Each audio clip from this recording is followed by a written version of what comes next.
Hello and welcome to another episode of Rerouting Logistics with myself, John Wilson, and Beverley Bell. In this episode, we welcome Mike Dawber, who is the Freight Crime Field Intelligence Officer. We'll be talking about organised crime within the freight industry and revealing some shocking facts of freight crime within the transport sector over this last 12 months. So, Mike, it's really lovely to meet you. I've got you down as Head of Freight Crime, but I think you've not always done that, and it might not be your correct title. I want you to tell us before you did that. What did you? Well, I'm not the head of freight crime, but my role at the National Vehicle Crime Intelligence Service is National Field Intelligence Officer for everything to do with freight and cargo theft. I've been at NaVCIS now for 7 years. Prior to that, I'm a Cheshire Police Constable. I'm still in Cheshire Police, but I've been seconded to NaVCIS to look at national lorry crime, and that's the role. But prior to that, in a previous life, before joining the police, I was a professional rugby league referee. Right. I refereed professional rugby for 12 years. How on earth did you get into that, Mike? I was a bad player growing up. I never grew. A lot of the other players grew, and they're all big guys, so I never grew. So I got a few bad bangs playing, and I wasn't going to be good enough to be a professional. So I went down the refereeing route, and then from that, I eventually ended up joining the police. And you went to Cheshire? I did. I got in Cheshire back in 2003. So this coming year, I've got 23 years in the police. So how on earth did you get into dealing with great big filthy dirty lorries? It is a long story, but I'll try and condense it as much as I can. All right, give us the short version, because I want to ask you about the work you do today. So I will. I joined Cheshire Police, and as you do, I did my probation and doing all sorts, response policing, neighbourhood policing. And then back in 2005, I got called into the inspector's office, who said that he wanted to send me on a stolen vehicle examiner's course. How exciting. And I didn't think it was at the time, but it was a blessing, because it ended up being the making of where I've got to today. I ended up doing stolen vehicle examinations for Cheshire Police for a number of years. And these vehicles were predominantly cars, were they? Cars, yeah. So I've done all elements of vehicle crime, be it car and key burglary, plant machinery theft, caravan theft, vehicle frauds, and then back in 2017, 2018, the role at NaVCIS was advertised as Field Intelligence Officer for Lorry Crime, and that's where I've been since. And when we say lorry crime, we're not talking about lorries and their drivers committing offences. We're talking about lorries and their drivers being the victims of offences. Is that right? That's correct. The terms of reference for everything that we've been looking at over the last few years is thefts from and thefts of big lorries. So the current terms of reference are any theft of and theft from any vehicle 7.5 tonnes and above. People don't steal. I know they steal plant and equipment. Got lots of examples of that. They don't steal lorries, do they? They do. We last year was notified of, I think, in the region of probably about 150 tractor units that were stolen in the UK last year. How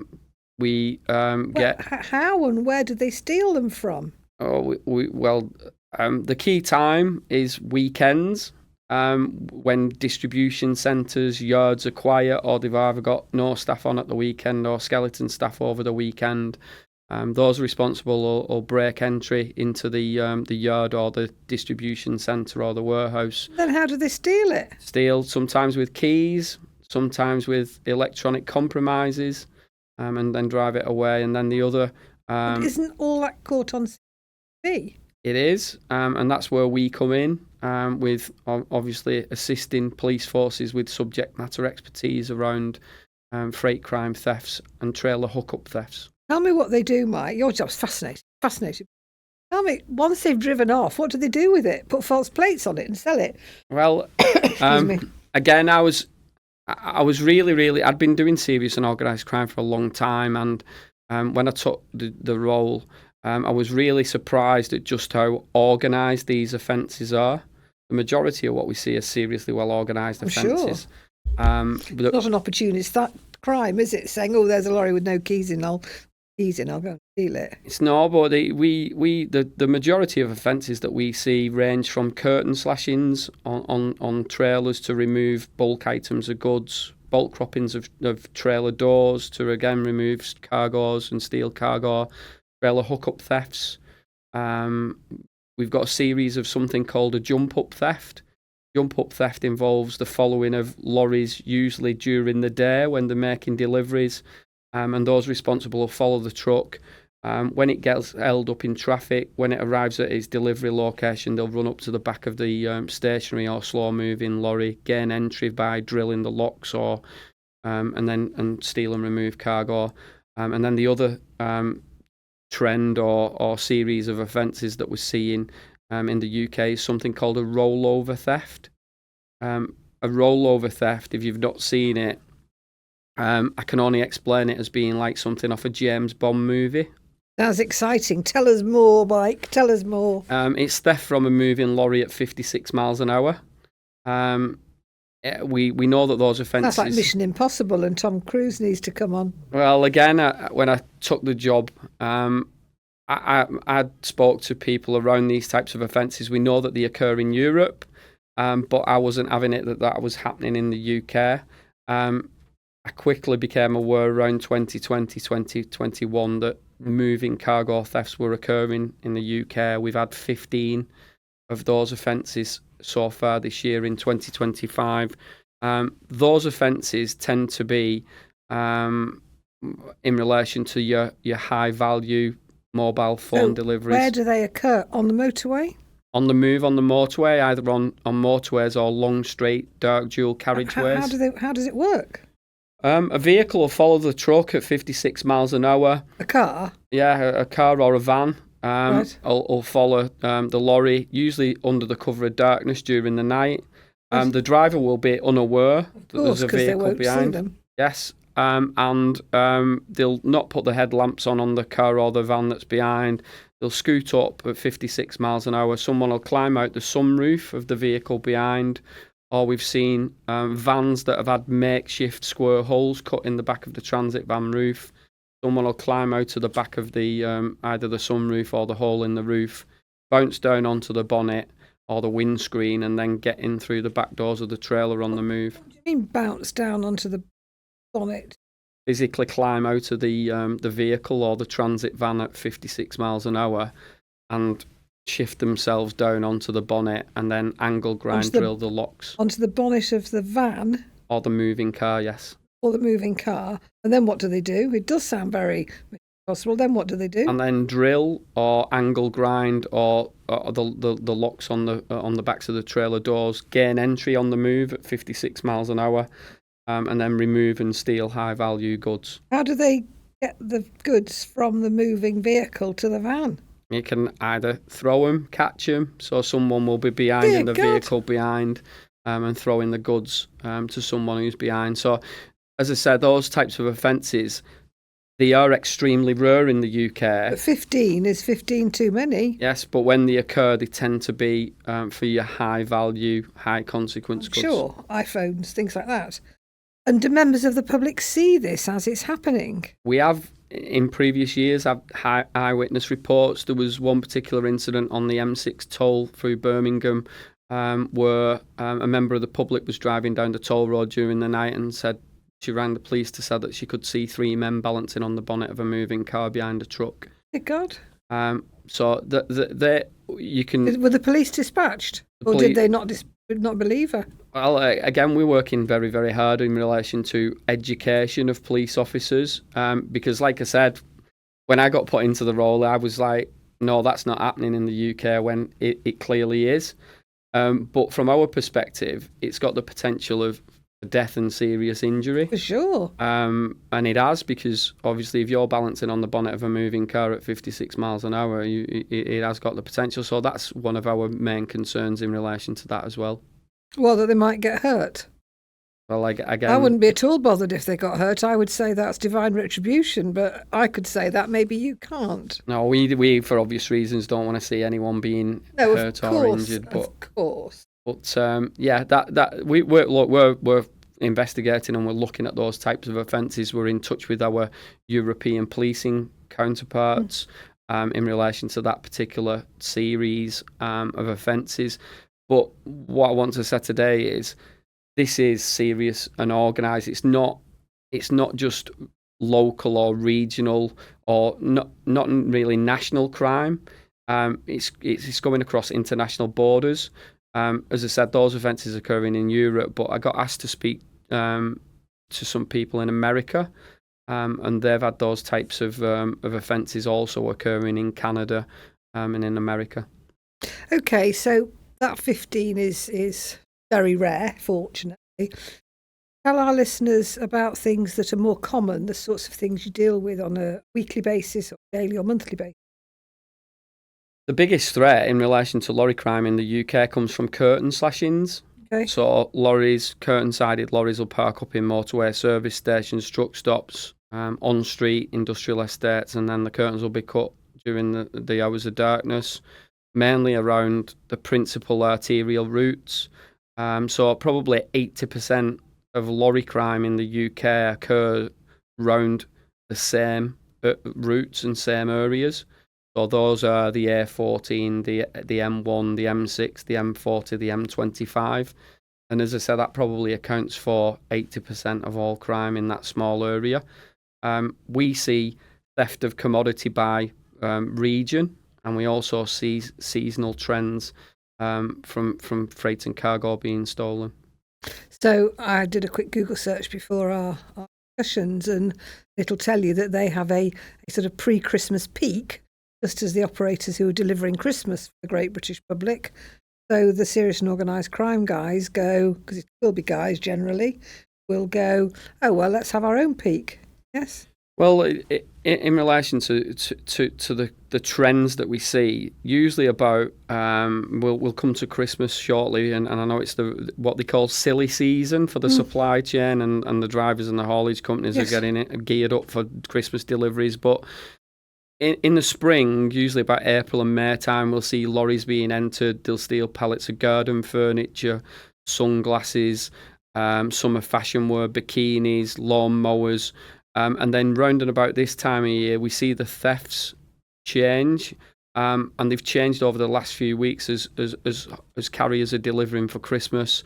We've seen a change in the thefts in that they're stealing children's toys. So last week, we had a report of 24,000 SpongeBobs being stolen from a truck. The week before that, we had a large consignment of 10,000 children's board games being stolen. And the children might be happy they were stolen. I'm not allowed to say that. I take it you don't like playing that particular game. No, I love it. I'm teasing. No, in relation to that seriously well organised offending, the people that are the cargo thieves will steal anything that there's a monetary value in it to realise it. Well, that's my next question. So I've decided that, being a consultant is a bit boring. I'm going to go into serious and organised crime, and I'm going to get people to steal the goods. What do I then do with them? Where do I take them, and how do I sell them? Well, again with that, when I was involved with stolen cars are really easy to investigate and simple, really, a lot of the time. I know that cloning techniques of cars is getting better and better, but when I was doing stolen cars, you're always looking for a big lump of shiny, expensive metal that's had its identity wrung or cloned, or you're in a chop shop looking for stolen engines or gearboxes. I quickly found that cargo theft is different and it's difficult. Recoveries for the police are problematic, and they're problematic because once the goods are stolen, they're sold on and realised, and then they're ending up on your online sales platforms, eBay, Amazon, Gumtree, Facebook Buy, Sell or Swap. We've had high-value fashion goods stolen from lorries in the last 12 months that have then appeared for sale on Vinted post-theft.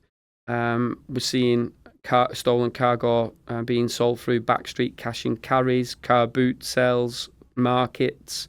There's been a couple of incidents in the last couple of years that I have been made aware of where stolen cargo has ended up on national supermarket retailer shelves post-theft.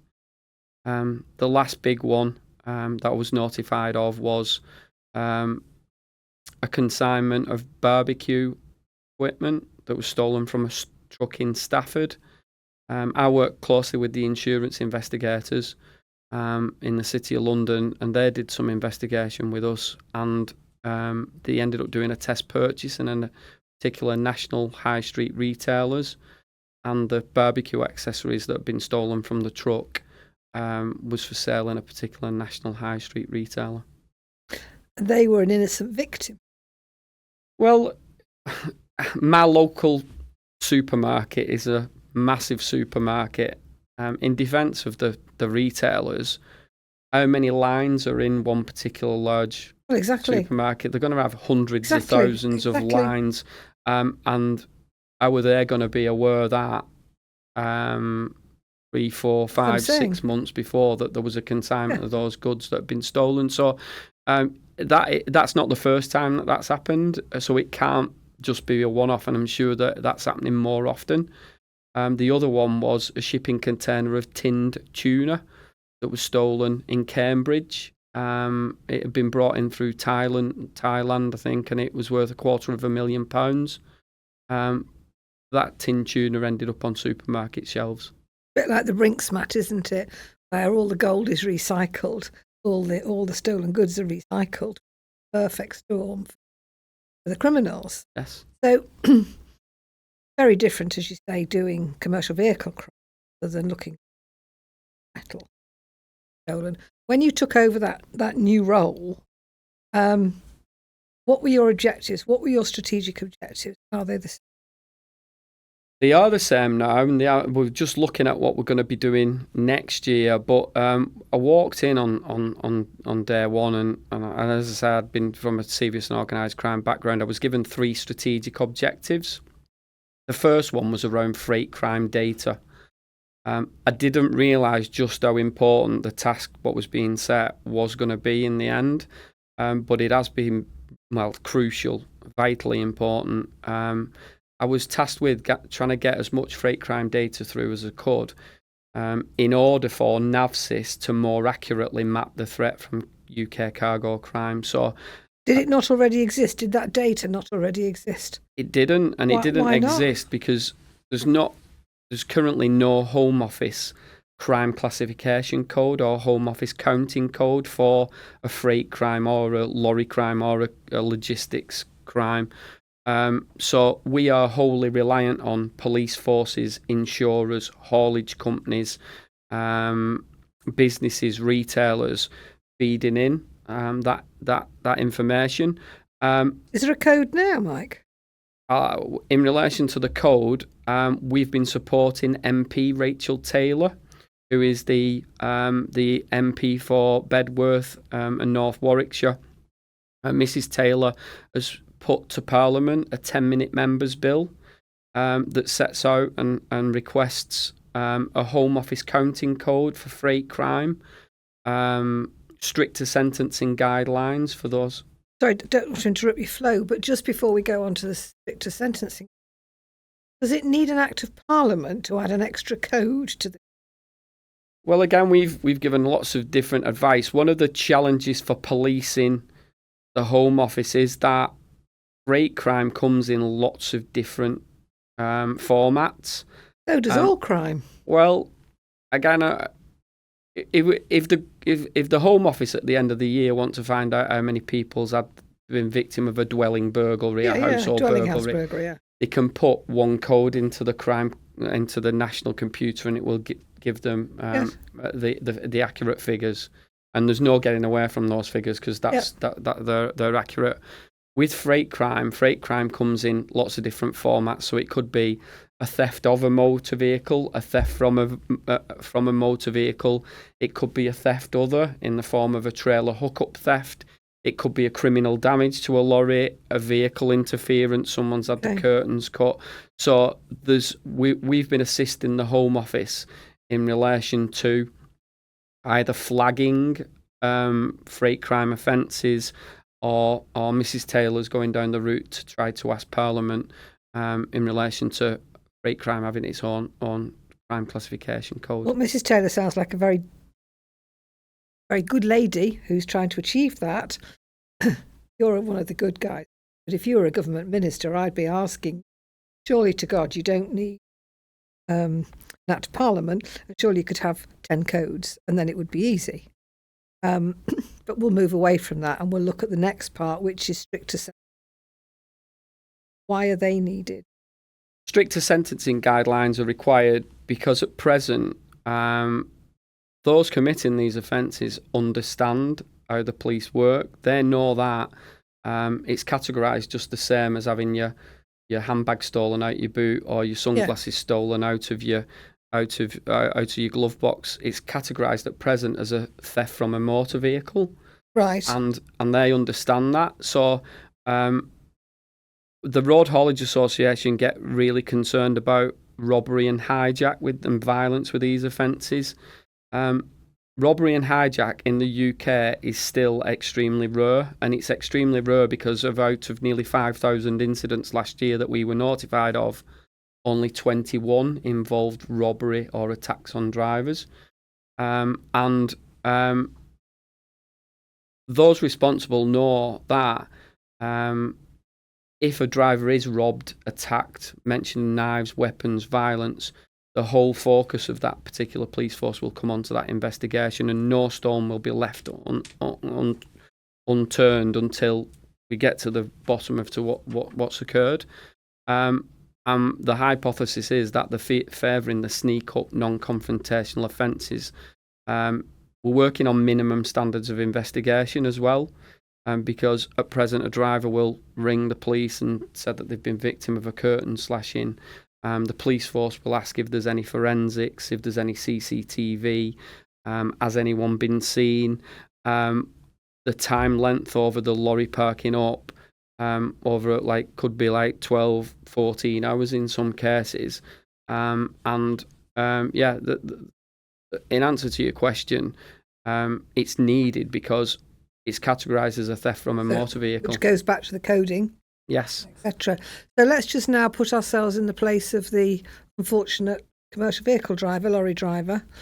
It's well documented and our listeners will know that there's been a lot said about safe parking, about good facilities for drivers, which often don't exist, cost, motorway service stations, lay-bys on the A14. What's being done to provide secure and safe and secure parking spaces for drivers who have got high value? Minimise the risk. We work in partnership with the Road Haulage Association. The Road Haulage Association believe that there's 11,000 spaces, not enough for trucks to park, and that's just across the board. But our position at NaVCIS is quite clear that in order to have any significant reduction in freight crime offences, the UK needs to adopt secure truck parking rather than safe parking. Safe parking in the UK isn't working. No. And it's not working because we're getting, it's not safe, is it? 1,400 incidents in motorway service stations, around, I think, 2,000 on street or in independent road parking locations lay-by. So probably 3,000 incidents a year in what are supposed to be safe parking locations. So we have been working with the Department for Transport around secure truck parking standards. We're currently working with the British Parking Association. The British Parking Association came to us back in 2022 and said that they was acutely aware of thefts from trucks and they wanted to do something about it. So we gave advice around secure truck parking standards, and they've had the Park Mark Freight lorry parking certification. They've had that endorsed by the Police Crime Prevention Initiative and secured by design. There's currently 12 sites in the UK that have got that. Not very many. We're working with on a push with that, and we're going to do more on that in the new year. The other organisation that we're working with is TAPA, the Transported Assets Protection Association. They they don't just do parking, they do truck parking security requirements. They do facilities security parking security requirements, the TSR, the FSR, and the parking as well. Okay. So we're hopeful that in the new year that we're going to see a fresh impetus and push. Okay. So I'll ask you in a moment about success stories, but what advice do you give to commercial vehicle drivers if they suspect that they are at that moment in time being subjected to an attack, if they're actually driving the vehicle or they're stationary inside their vehicle? You tell them to get out and take them on? Not at all. Our advice around if a driver does suspect that they're becoming under attack from a freight crime or a cargo theft is to remain in your vehicle, to ring 999. Don't get out and try and confront those that are stealing the goods. Driver welfare and safety is of first, the most paramount importance. To ring 999, to sound your horn, to turn your engine on if you can, and if it's safe to do so, to try and, if you have been stationary, try and move away slowly. And they're the main bits of advice that we would give to any driver. Okay. Tell us some success stories. I'm feeling very, very depressed with all the work you have to do. Tell us something that'll cheer us up. I don't always get an easy ride, particularly from drivers and haulage companies and businesses, and nor should I. But there is an awful lot. I think you should. You're a bit of a hero for me, Mike. I think you should. There's an awful lot of good work that's going on nationally. We know that there's more that can be done, and there is, and hopefully next year we're going to be doing more. But when I speak to drivers and haulage companies and businesses, they sometimes seem surprised when I tell them that last year we supported 48 policing operations in the UK just for freight crime. We was contacted and asked for assistance with 324 arrests last year. So far this year, it's 200. Just remind me how big your team is, Mike. There's myself. Well, I've got the freight crime lead is a chap called Nigel Collins who's been with us for 6 months. There's myself as the police officer. We've got an analyst who does our... So we're up to 3 staff now. Our monthly, quarterly and annual cargo crime report. And we've got another part-time member of staff that does the admin. But we are growing. 3.5. We're getting 2 new members of staff. 5.5. Next year. And we've also set up a partnership with Opal, who are the National Serious and Organised Acquisitive Crime Unit. They're getting 6 members of staff to look at national freight crime. Okay. And one of the first strategic objectives when I came to NaVCIS, insurers and the haulage sector constantly asked around the National Police Chiefs Council, the NPCC, having a dedicated freight crime lead. And in the last 12 months, Deputy Chief Constable Jane Mear, who is the deputy in Northumbria Police, has took the portfolio. So things are going in the right direction, and what it's about is about a more strategic approach to tackling freight crime. Because the value for the British economy is huge. Numbers on that, and then we'll go back to our success story. It is. So again, I'm speaking about the 2024 figures, but last year we was notified of 4,879 notifications of UK freight-related crime. That came to, and they are estimates, because we don't always find out the true value of what the goods are that's been stolen, but our estimates suggested last year that it was £111 million estimated cost price loss value. That's the goods themselves. The goods themselves. We did some work a couple of years ago with one of our insurance sponsors, and they concluded that if it is about 100 million each year in retail cost, that the true value is likely to look more like 7 times that figure when you account for the hidden harm and the hidden cost. So the hidden harm and the hidden costs would include things like insurers' costs, policing and criminal justice costs, retail values, brand damage, business reputational damage, associated costs to haulage companies, damage to trucks and trailers is that it could be costing as much as 700 million each year. And at the end of the day, we all pay as members of the public in the fact that the increased cost of goods on the shelves, everything that we eat, we have in our homes that we use is at some point transported in a lorry. Increased insurance premiums, increased transportation costs. So that is why it's so crucial as to the work that we're undertaking. And is Rachel Taylor also asking for more funding in a bill? MP Rachel Taylor is asking for more funding for the police and NaVCIS to be better equipped to tackle freight crime. At present, the work that NaVCIS has been doing in the freight space is entirely industry funded. So whilst I'm a police officer and I've got a badge in my pocket, the work that we've been undertaking at NaVCIS has been exclusively funded by cargo insurers, haulage companies, trade associations, and so Mrs. Taylor's asking for government for extra funding. I think she is, but there we are. Not doing politics. Success stories. You must have one case that stands out as the one where you go home and think we did well. The main one that stands out is a couple of years ago, I got a call from Bradford CID. Bradford CID rang and said, "Can you assist us? We found 2 industrial units that contain an awful lot of suspicious or dubious goods. Can you come over and can you have a look at these goods in the warehouses?" So, were they acting on a tip-off?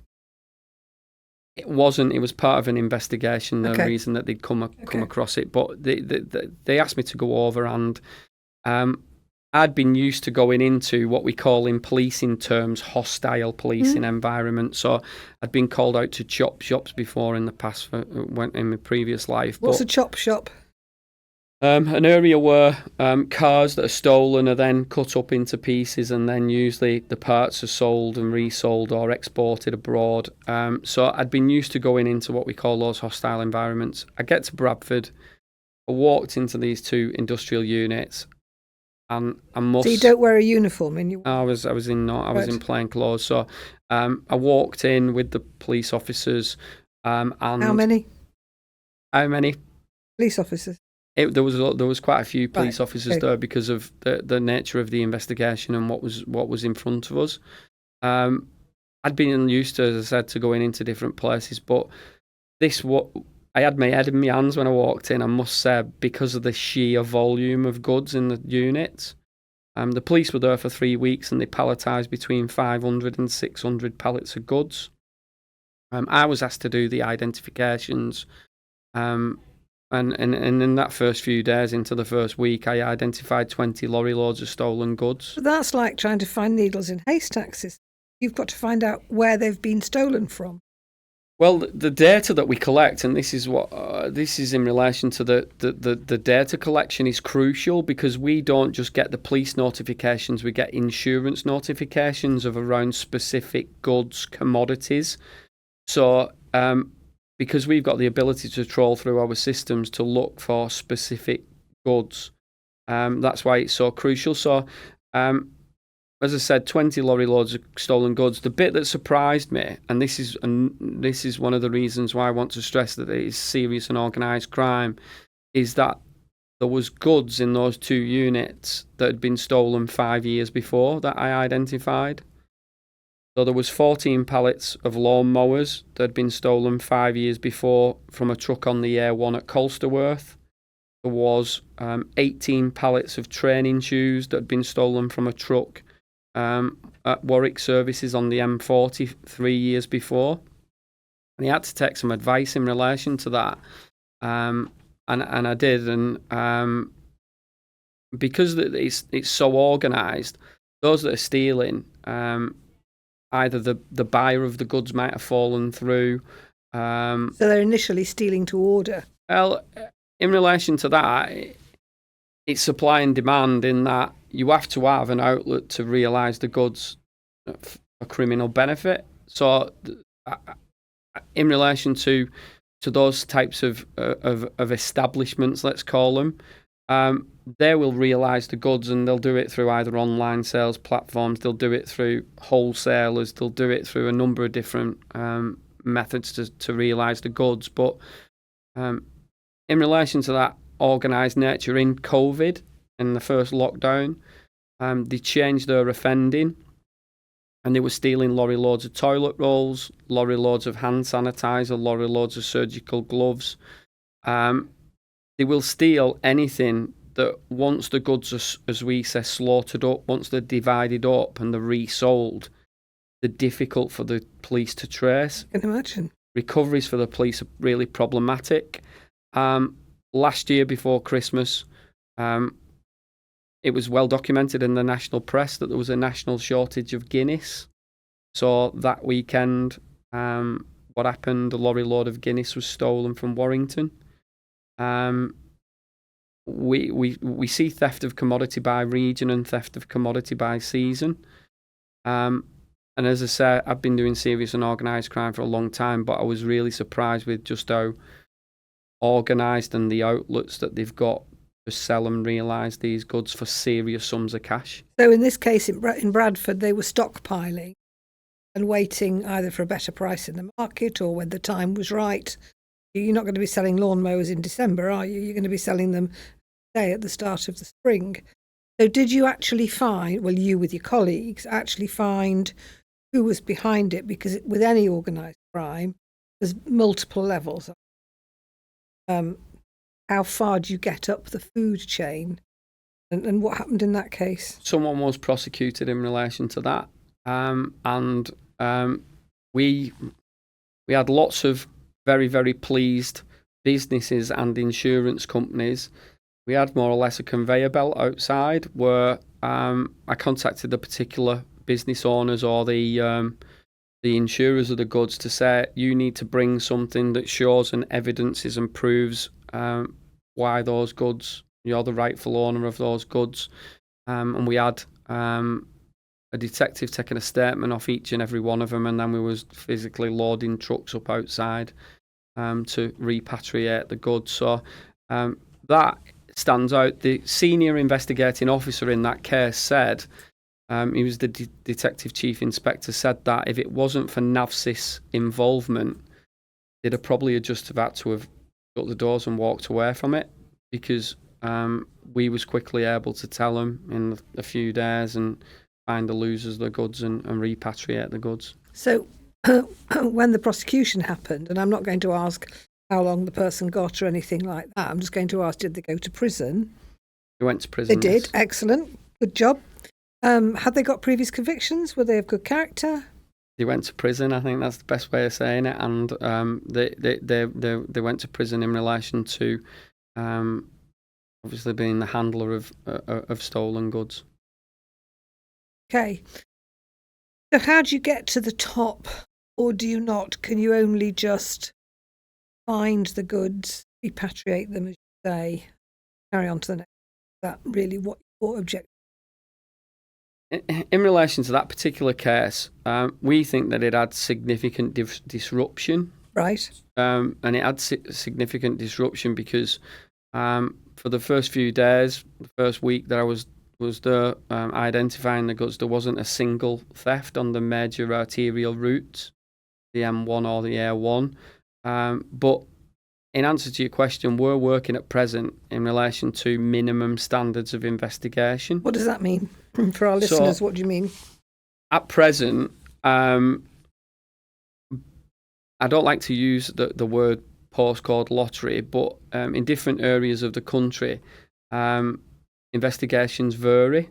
In Scotland, if there's a freight crime in Scotland, automatically a detective is allocated to investigate the circumstances of that theft. In relation to some other areas in the UK, the driver may ring up and report the crime. They will be asked the relevant questions over the phone. They will be asked the time duration as to when the lorry was parked up as being stationary. They will be asked, is there any CCTV? They will be asked if there's any forensics that's been left at the scene. So in answer to your question, we are working around a number of measures to counter these types of offences.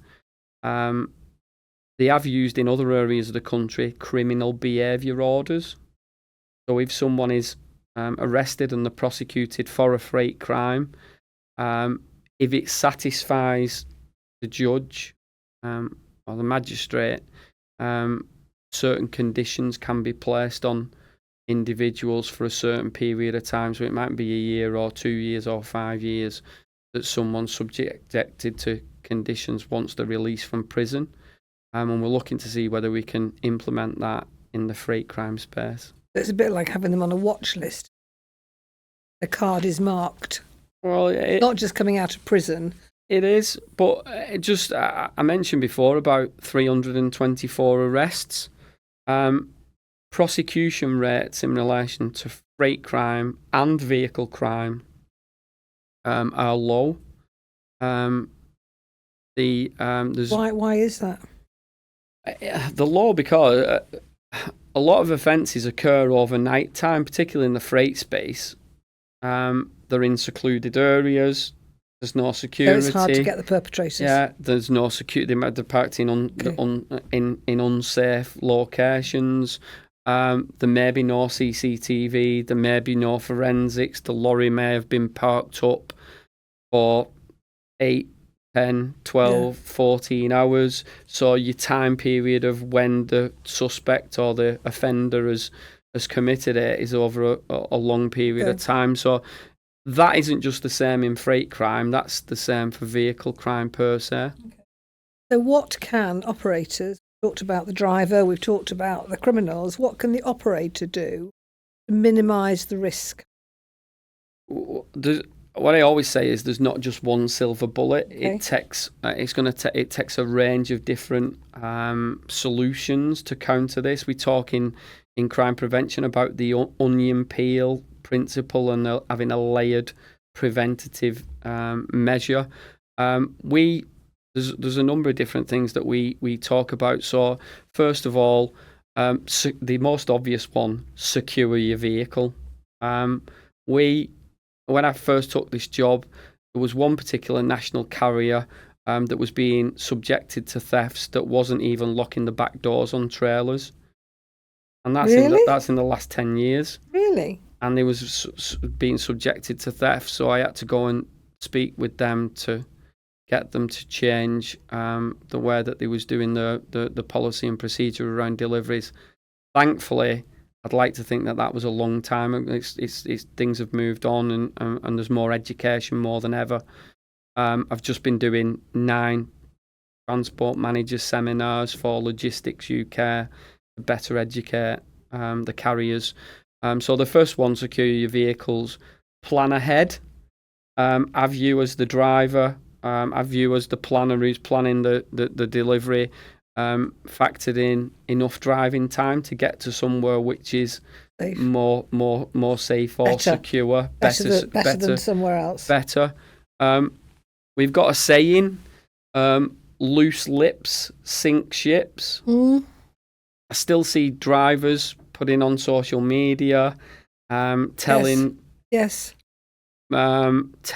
radio listeners, telling online social media where they're going and what they're carrying. The world at large, absolutely. Yeah. Careless talk costs lives. Yeah. Again, this isn't aimed at the drivers, has your business got a security policy or a procedure? Because it's really interesting, because with the DVS, because I used to be a regulator and now I'm a consultant, and one of the tests that's on one of the request for information that's on a DVSA investigation form, what's your site security to make sure your vehicle isn't stolen for use by terrorists? Yes. Frankly. Yes. It asks nothing about security for your vehicles, your drivers, your loads.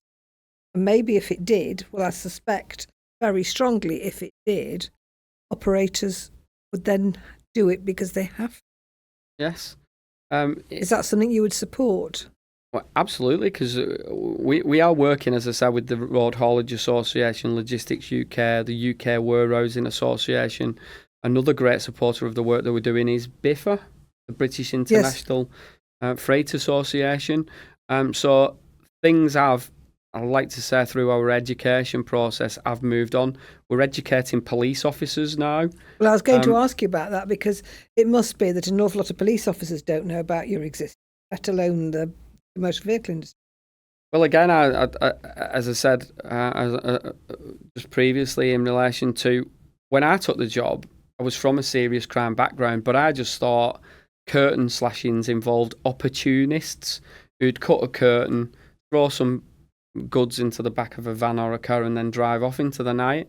And that was so naive, in that even I didn't know. And I've been a cop. I've been in the police then for 15 years probably. And that's why we've been working through going to police forces, going to see roads policing units, going to see CIDs, going to see regional organised crime units, to obviously better educate that this is serious and organised crime. And some of the volumes of thefts and the figures and values of loss are quite mind-boggling. We've seen in the last few months, we get 6-figure value thefts that are reported, and that'll be cost price. So like retail values, some of them can be in excess of £1 million. Frightening. Very frightening. So in my consulting role, you're saying, actually, Beverley, what you should be doing is also telling operators, advising them how to have the right policies and practices to minimise those risks. Again, with that, we've spoke about minimum standards of investigation and about the use of criminal behaviour orders. But again, one question has been asked recently in relation to relevant checks on drivers. Yes. In relation to we see prosecutions of people involved in freight crime. We've got one that is due for sentencing at Leeds Crown Court on Wednesday the 26th of November that we've been assisting with, but around doing background checks on those that are prosecuted to see whether the traffic commissioner would be interested in hearing about drivers that are using heavy goods vehicles in the course of crime. I'm no longer a commissioner, but I'm sure they would be really interested, just as the police are statutory objectors for applications for operator license. And let's not forget that commercial, and we're not here to talk about that today, but the commercial vehicle industry itself takes part in an awful lot of organised crime. Here to talk about, but yes, I'm sure that would be very interested, because it's about frustrating the illegal activity, isn't it? Yes. In a way, the prosecution is a bit by the by. It's stopping those very clever organisations, let's face it, very clever organisations, who are causing the British economy massive, as well as trauma for the individual companies. I think you do an amazing job, amazing job. We've more or less run out of time. At this point, we usually say, is there anything you'd like to do in terms of asking me a question, in terms of turning the tables? I can't think there is, because our paths are quite different. I think that was probably the question then, in relation to, as a traffic commissioner, would you have been interested in finding out more or hearing as to drivers or operators that may be using the licences for criminal activities? I'll answer it as I would have done when I was at TC, because I'm not here to speak for TC. Absolutely, I would, as would DVSA. And, I can certainly give you the Senior Traffic Commissioner's address, and I'm sure he'd be really interested to get a letter from you. A final question, really, for you. Do you ever worry about your own personal safety? I've been doing, as you know, this for quite some time now. The majority of the individuals that are engaged in this type of activity I like to think are non-violent. I'm obviously go out to different incidents. I think that in some of the, and this isn't just for freight crime, I think that in some of the investigations that I've been involved with over the years, I think there's been a bit of mutual respect. It's a business. Through some of the people that I've arrested, prosecuted, and don't get me wrong, some individuals would, if they ran major corporations, would do a fantastic job of doing it. Just obviously taking the wrong path and decided to go down the wrong route. But in my experience, in all my time in policing, I've never felt like that. It wasn't a freight crime job. It was a plant theft machinery investigation that was involved with a group that was stole probably 30-40 million pounds worth of plant machinery, and that ended up at Minchell Street Crown Court. 9 of them,